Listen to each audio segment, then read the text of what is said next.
The star fucker. I'd like to again thank you for the dialogue and the video that I sent you on the Canaanite pantheon. I was kind of off of here for a few days. I made that and it's been up for a few days. So check that out. I think you'd really enjoy it. Responding, it says, your video is demonstrably false. Christian persecution of the pagans began literally as soon as Christianity rose to power with Constantine I. That's actually not true. Constantine did not persecute any of the pagans. It was not until after Julian the Apostate, his great-grandson,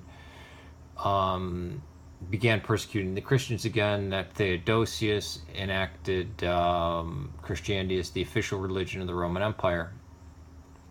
Also with witch hunts as practiced by Christians did not just start in the 1500s as you claim in the video. In fact, scholars accept the murder of Hypatia. First of all, Hypatia was not considered a witch, and we have very few scantily references to a woman named Hypatia that spans 125 years. We don't know if she was married, who she was married to, if it's the same person, and certainly any connections of Cyril of Alexandria having anything to do with her death is not true. I mean, if you watch that movie Agora, it's pretty ridiculous. But no, the witch hunts were Protestants attacking Catholics.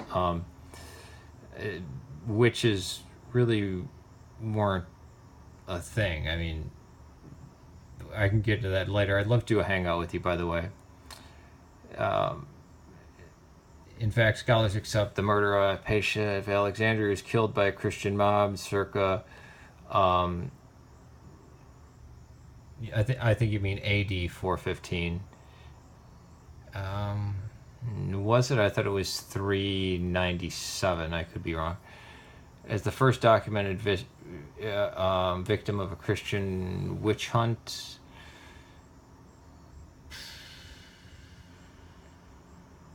This, again, the records are tenuous, and by the Christians, the Jews and the Novatians and the pagan, because remember, the army, many people were still pagan even after Theodosius would have killed her. And then there's other evidence of the three works that we have that actually mention Hypatia of Hypatia of Alexandria. She wasn't killed. Who was killed by a Christian mob. First documented victim of a Christian witch hunt. I'd need a citation for where anybody has ever called her a witch. She was condemned not just because she was a pagan, but also because she was a woman who held a position of power.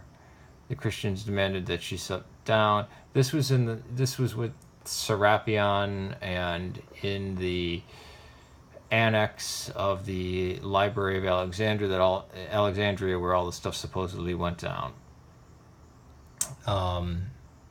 But you do realize that the women in Christianity actually held power actually during this time there were women in power. The Christians demanded she step down as they were misogynists and accept Paul's claim that women must never teach. Paul actually had women teachers and believed that women and men were equal and there was no difference between the gender, but okay, I think you're talking about pseudonymous Pauline letters. She was good, not just because she was pagan, but also because she was a woman who helped. Christians demanded that she step down. There's nothing in Paul, even in pseudonymous Paul, that says women must never teach. Actually, they are commanded to teach.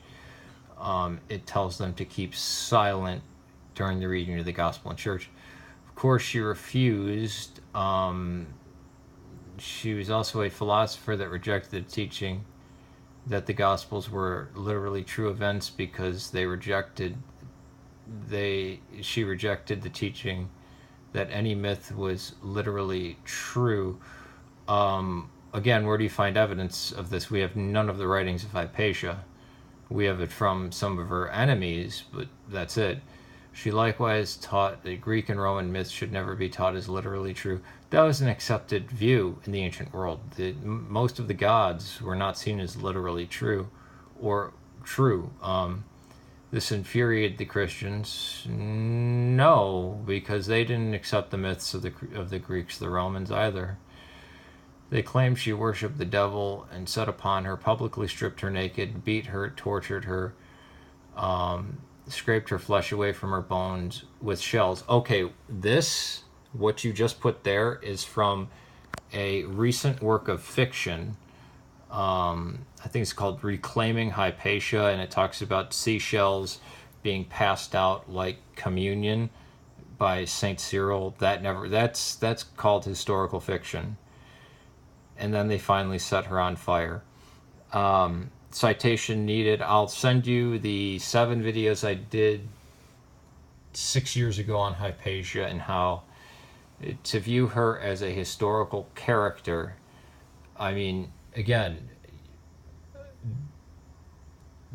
at the time that Hypatia could have lived, we get 3, possibly 4 Hypatias over the period of 120 years, and none of them could have been the same person.